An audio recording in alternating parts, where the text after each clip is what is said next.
Hello everybody and welcome to the Global MEGAFist 12 presents the 2019 HYPERFist qualifier. We'd like to welcome you here. I'm currently in a self-contained studio, what with the social isolation and whatnot going on. But nonetheless, that doesn't mean that we don't have action to recap for you, as we've got Global MEGAFist 12 getting started in just a few days from now, 5 days from now, next Tuesday night, 8:30 p.m. Eastern, on this very channel. The 2020 Global MEGAFist 12 begins, but we are going to get things started because we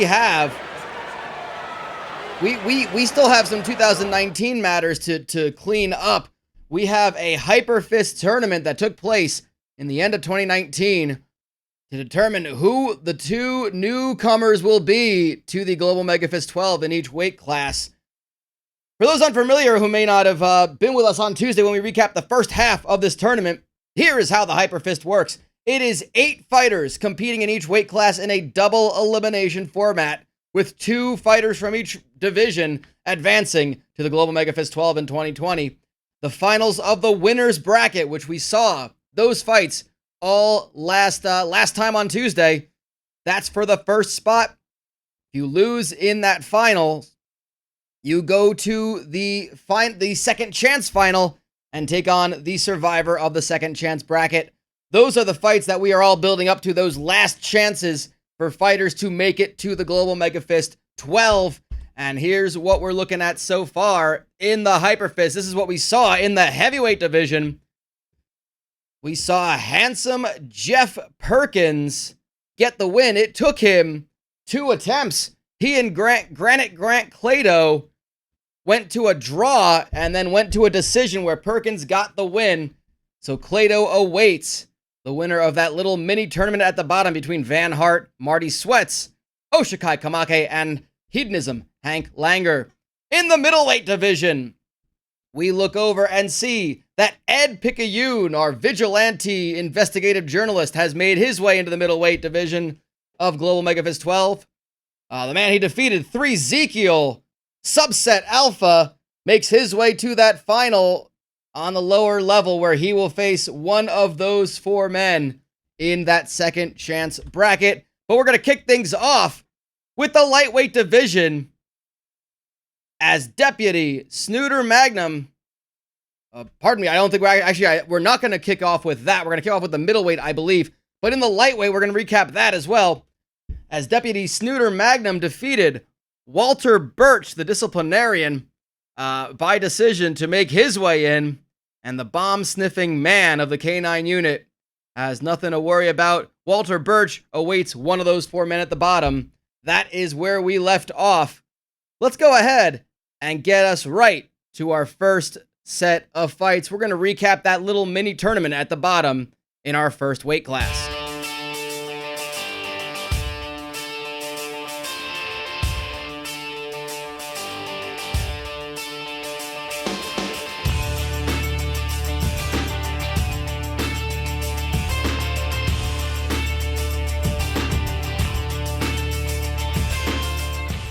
These are third round fights that took place.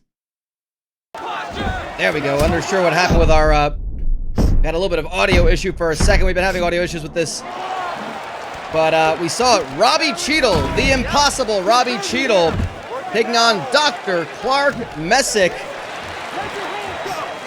for the final chance. It's win or go home for this one. And Dr. Clark Messick said class dismissed, putting Robbie Cheadle out and making his way to the next round.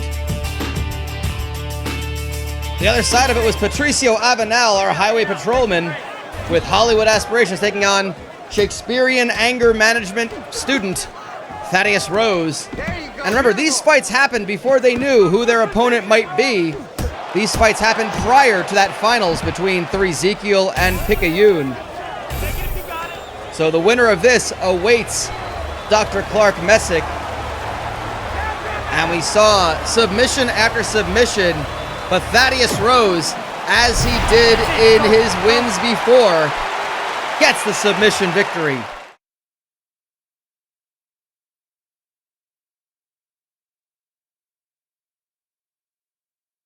That's how that shook out, and we saw it would be Messick versus Rose in this. The 4th round fight.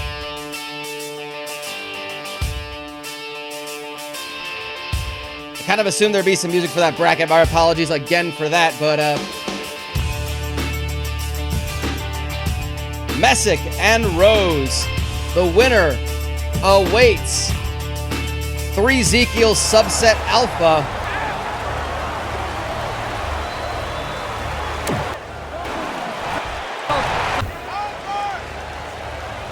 And we saw Rose immediately going for the submission like he has before. In round 2, it was a lot of the same ground and pound, looking for the rear naked choke. But eventually, it would be the downfall. Look at this, a knee bar. He went all over the map with his invasive submission holds. And Thaddeus Rose would take on 3 Ezekiel subset alpha. It would be a rematch from the semifinals, where 3 Ezekiel got the submission victory in the 3rd round. That would be our final. Lucille Cramblecorn and myself called that one as it happened. Let's go to that right now.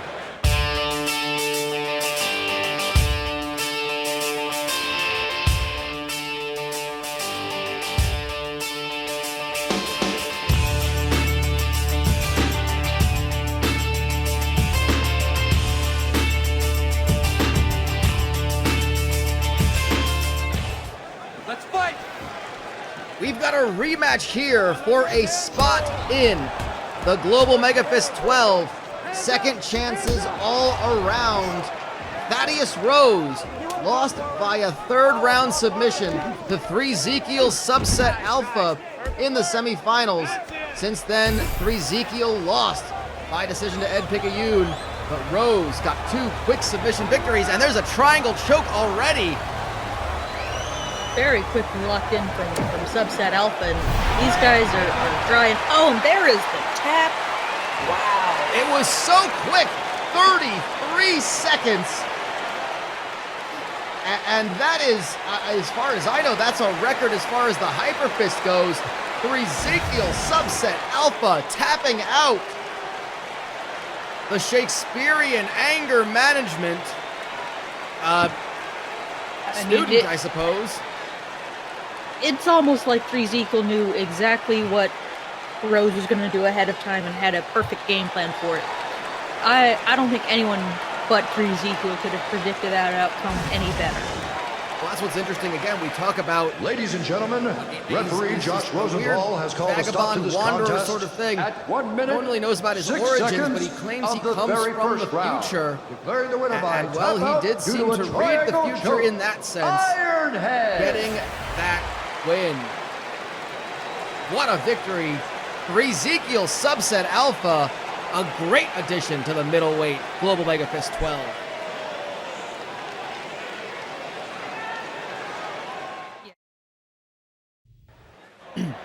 There you saw it right there. 3 Ezekiel subset alpha joins the man who defeated him in the finals, Ed Picayune, in the Global MEGAFist 12, starting up on Tuesday. We'll turn our attention to the heavyweight division, where we already had handsome Jeff Perkins make his way through. He needs a second man to join him. Who will it be? Let's find out now.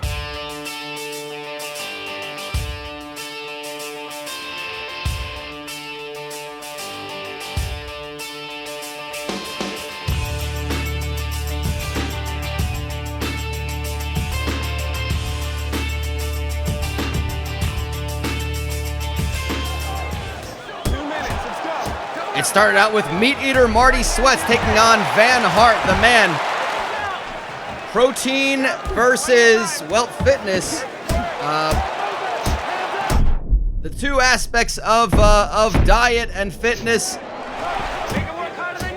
I guess it'd be diet versus exercise in a way. The man who just eats lots and lots of food on stream, mostly meat, hence the name, versus the man who makes bootleg exercise videos.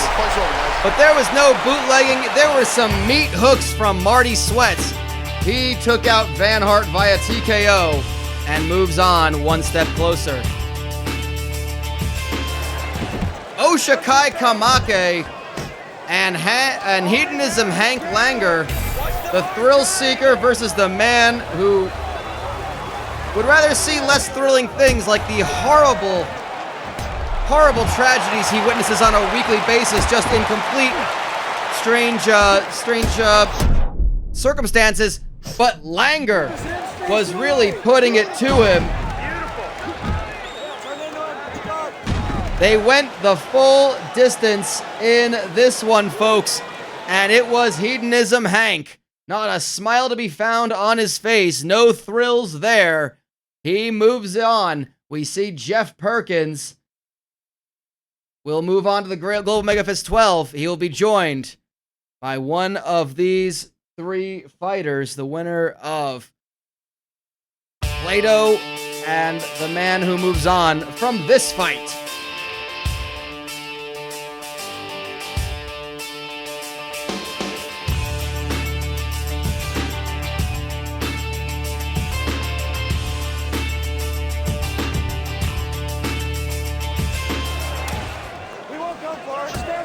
One step away from a chance to the Global MEGAFist 12. Second chances alive for Hank Langer and Marty Sweats. It would be a war of attrition. They would just go toe-to-toe. Neither man backing down, but big shots thrown on either end. Never say die attitudes, despite other feelings to the contrary.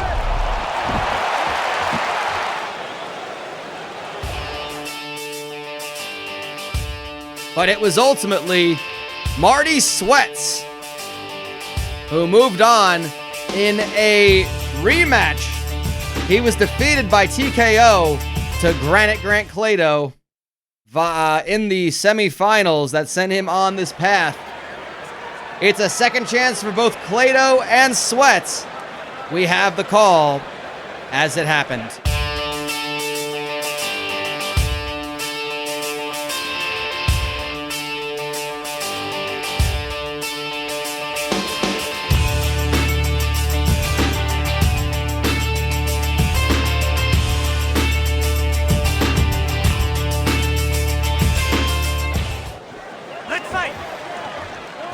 And we are going forward with the final heavyweight fight of the HYPERFist tournament here in 2019. One of these two men will make it into the Global MEGAFist 12 in April of next year. Will it be Meat Eater Marty Sweats in the yellow, currently on the bottom, being mounted by his opponent, Grant Clado, the retired drill instructor, just full of shrapnel. Full of meat versus full of shrapnel in this one, Lucille. Yeah, it's an interesting dichotomy to be sure. You know, one man chose this life, the other man had this bizarre life thrust upon him. You know, I think Marty is, you know, he's clearly full of protein, and that's going to give him a big strength advantage, I foresee, in this contest. Yeah, it's definitely something I think we've seen so far in his ability to dish out punishment.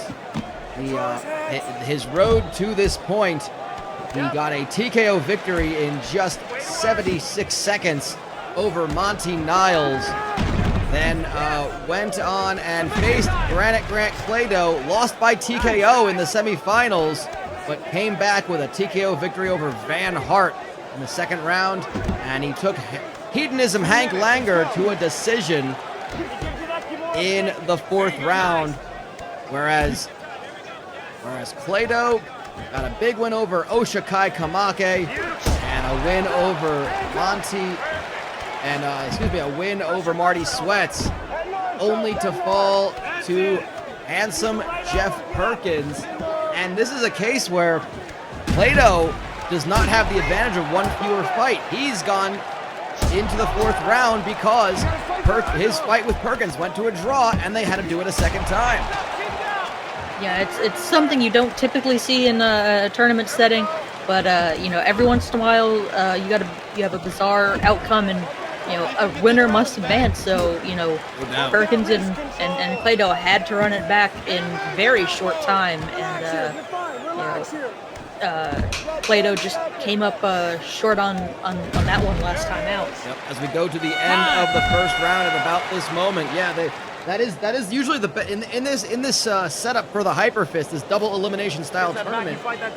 Going 2-0 to start things off and getting that first chance of making the Global MEGAFist 12. It does give you the benefit that even if you lose, you get a show off, or you get to take a show off to recover before you have to fight again. But again, both these fighters are on their 5th fight already of this HYPERFist. They have maxed it out, and Sweat's diving in with that punch, but Plato has the discipline, has the I guess that's that military grade discipline that just never leaves your system. Much like meat takes a long time to leave your system for Sweats when he ingests it in the large quantities he does. I think the story I was always told was, you know, red meat spends a decade and a half or so in a person's colon, just being slowly broken down. I read that on the internet, and I choose to believe it until Dr. Igor Tonic changes or informs me otherwise. So that's fair enough. Who would I be to dispute the knowledge of a doctor, a reputable doctor, of course. So again, 15 years worth of red meat, of beef, just working its way, sloshing around in the various humors of the body of Marty Sweats. And he is handling it very well. Like, it almost, heavyweight just seems natural for him as he is just pushing away. He definitely knows the heft that he has, and he's using it when he can. Oh yeah, absolutely. He is the picture-perfect definition of throwing his weight around. He's grown up with that meat in his body. He knows how to use it. He knows, how it will react in scenarios, and he is, a meat master, as it were. He is perfectly attuned to all that beef in his body. Yes, he is the connoisseur of the carvery, Marty Sweats. He has got the mounted position. He is working his way up the food chain, pounding the face of Play-Doh. And you gotta wonder who that hurt more, the fist of Sweats or the face of Play-Doh, because that definitely would have hit a couple of pieces of shrapnel that are just lodged in the cheek meat, usually tender, and not for a man who has been on some unnamed missions. And he's recovered pretty well, and he's got back into the counter, but Sweats able to power him over. Absolutely. Sweats, like I said, he has that power advantage. He's got all that protein strengthening his muscles and tendons. Something they don't mention, or you may not think about with the Play-Doh, that metal, that shrapnel, it's useless weight. Essentially, it's taking up mass, and it's just kind of inert. It's not helping him as a fighter.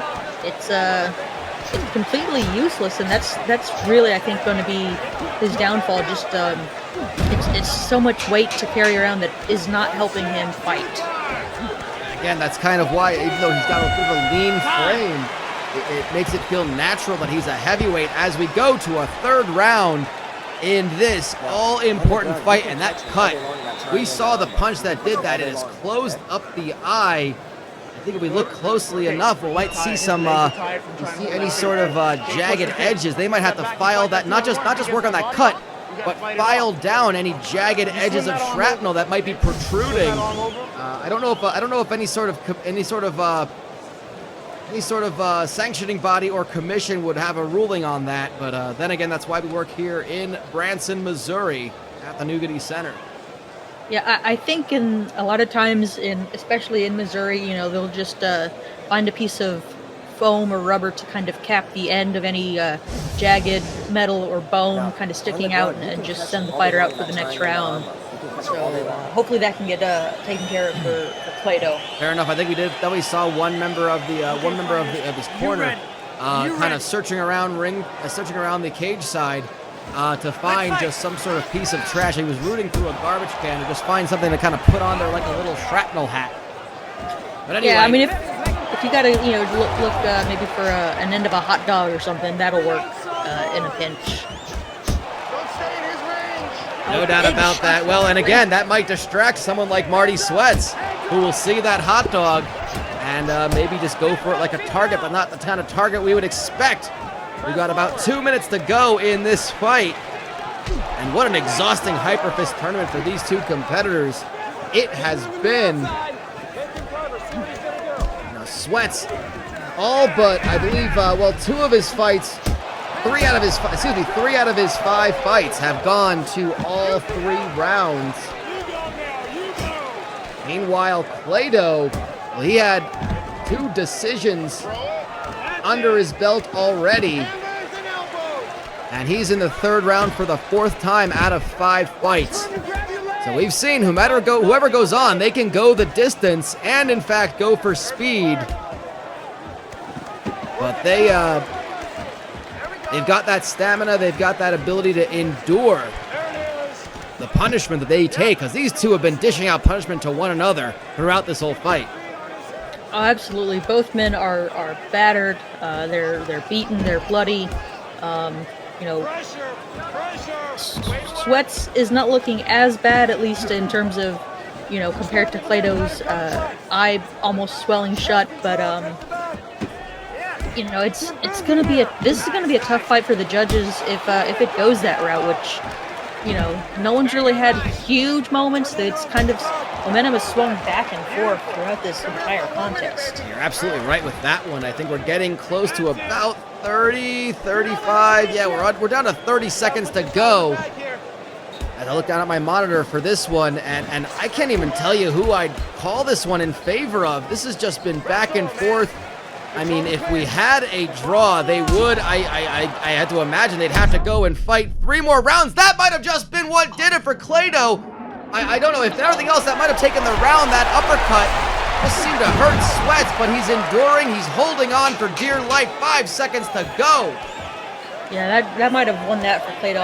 If he wasn't so exhausted, he could have finished up, or followed up and finished Sweats, but he landed that big shot, and you could just see that was just about everything he had left in the tank. And see how tired they both are. Heavy breathing, just kind of flopping around the place. Marty Sweats was just doubled over. And again, if nothing else, I think that won the round for Plado. But if he didn't win the first 2 rounds, then I think he might be ruining the chance that he didn't finish him off in those final seconds, or at least attempt to. He backed off. I was very surprised at that. What a tremendous fight from both these competitors. 3 rounds of action, we go absolutely to the a shame one of them will not make it to Global MEGAFist 12. The judges, but the one who does will definitely earn it. 28, and it looks like it will be going the winner by unanimous decision to the meat eater, Marty Sweats. Giant cut over his eye. We'll have to put a nice cold steak on that and then eat it. Preferably in that order, not the other way. He goes to the Global MEGAFist 12.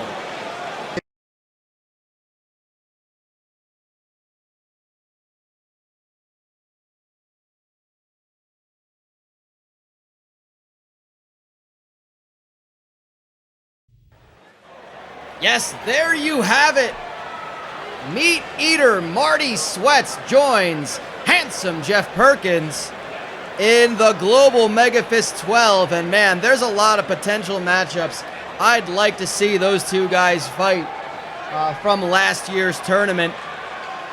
But nonetheless, we now know 5 of the 6 newcomers into this year's tournament. We've got 1 more to go.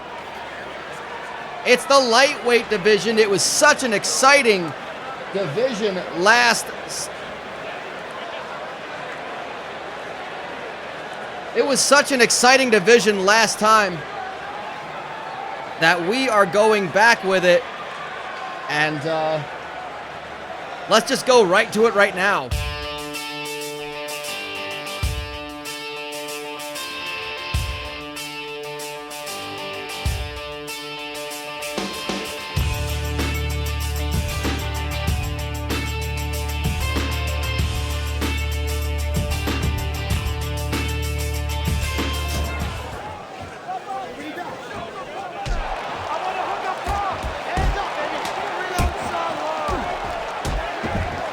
Well, the first of 3 matches pits Aldi Albertson versus Lenny Scaffold.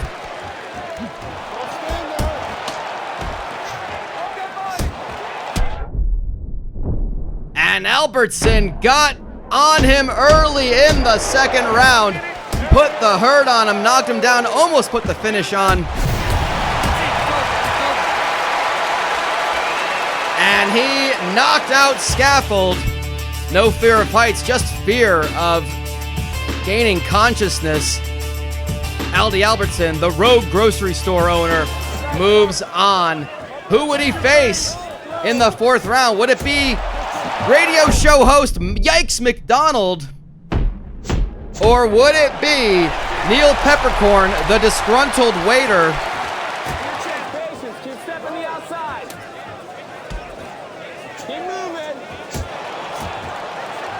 The overnight radio DJ, Yikes McDonald, would just heavy-handed put the hurting on Neil Peppercorn, and there was no tip left. It was just yikes at that point. As you remember, it was Deputy Snooter Magnum, our bomb-sniffing man, who got the win in round 3. He would be joined by one other. Would it be Walter Birch, or would it be the winner of this one? Again, these 2 fighters, win or go home for them. Aldi Albertson and Yikes McDonald.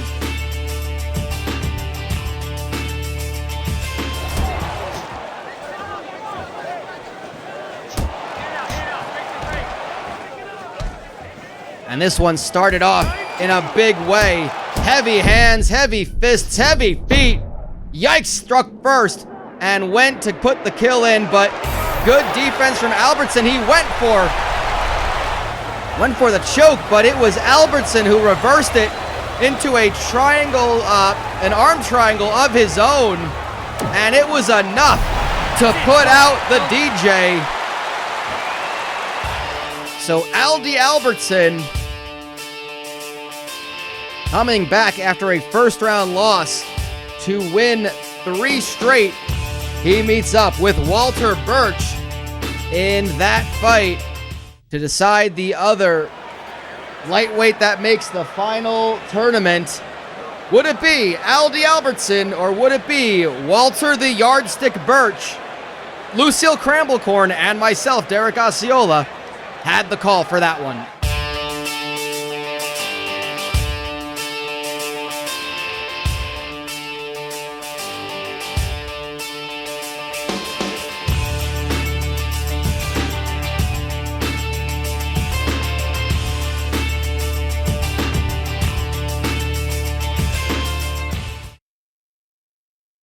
And here we go with the final fight of the lightweight HYPERFist tournament.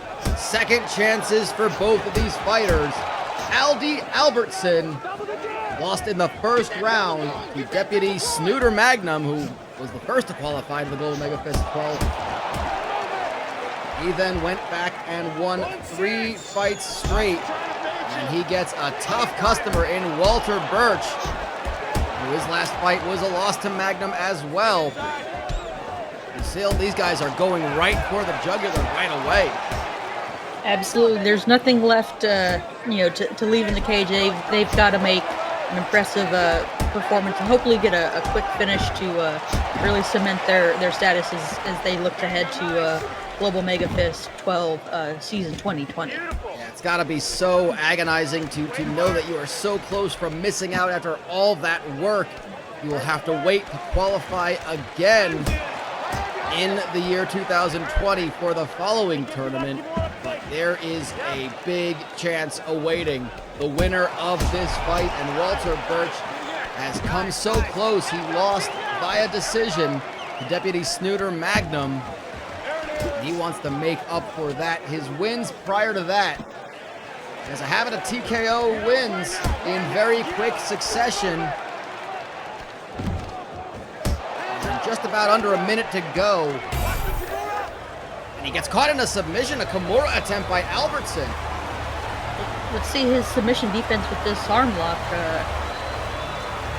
See if he can manage to, avoid that arm being isolated and worked out of socket. He's just using brute strength to kind of fight out of it. Albertson, 2 of his 3 wins have been by submission, and there's some blood littering the canvas. That's the mounted position with just about 20 seconds to go in this first round. Nice reversal from Albertson, getting back in a more dominant, advantageous position, and he gets reversed, and it's back and forth. Very much, just kind of like, your 2 kids rolling around on the ground in kind of a scrap. If it was a cartoon, there'd be a big dust cloud. That seems to favor Walter Birch. I mean, if he's used to disciplining children, that might be getting into their element as we go to the end of the first round. Oh, absolutely. He might be more suited to breaking up a scrap between 2 small children, but he's learned and is using it to his advantage as best he can in this mixed martial arts contest. Yeah, it's an interesting fight so far. From what I saw that first round, it looks like we're seeing kind of an all-round fighter like Albertson, who's got some submissions, got some good striking, versus someone who's very focused in a single area, which is Birch and his striking. But he's shown he can hang on the ground as well. Absolutely, his striking has been devastating. Snooter Magnum was able to withstand that and take him into deep waters, somewhere that Birch isn't entirely familiar with. He's getting a little more familiar with that now, but Albertson just a little more well-rounded, which might be the determining factor in this contest. And again, Birch has the benefit of that show off. Albertson had to fight Yikes McDonald to make it to this point. Has an extra fight under his belt. This is fight number 5 for him, number 4 for Birch. And we are seeing as he hit him early on with a big shot, and it put Albertson kind of on the back foot. I think he's still reeling from it. Oh, absolutely. It's wobbly legs out there, that cage octagonal-like structure. Yeah, no doubt about that. The rogue grocery store owner is, he's might be selling pasta, but he's got wet noodles for legs after eating a couple of those blows from Birch.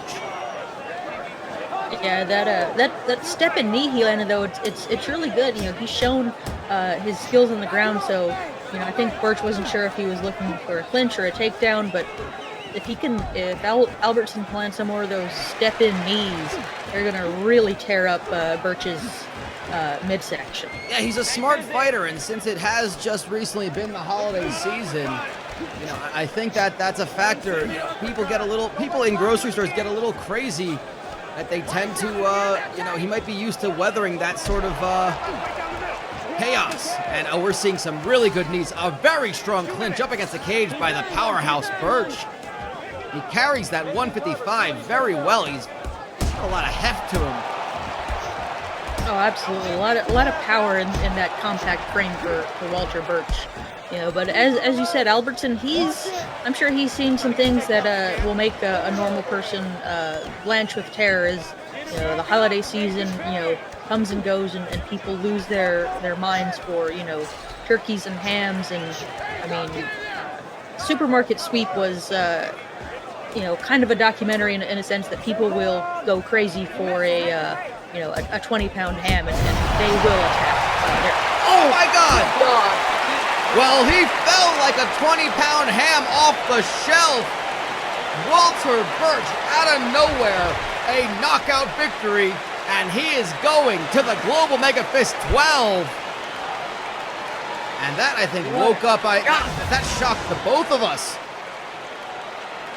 Yeah, just big lunging in and then timed that uppercut. Albertson was not defending, he was trying to throw his own combination, but he left his chin just hanging out there. Bam! It just missed on the right hand, and it opened up that chin. And, oh, he's going to have to count his teeth. Ladies and gentlemen, that, referee Walter Josh Birch Rosenthal has called a stop to this joins contest at 4 minutes. Deputy 18 Snooter seconds Magnum of in the the Global second round, MEGAFist 12. declaring the winner And these are by two knockout. interesting additions. Boom, boom. I'd like to see how some of the knockout specialists like the Guinness Swordhouse and the Goblin Rob Lynn go up against this man.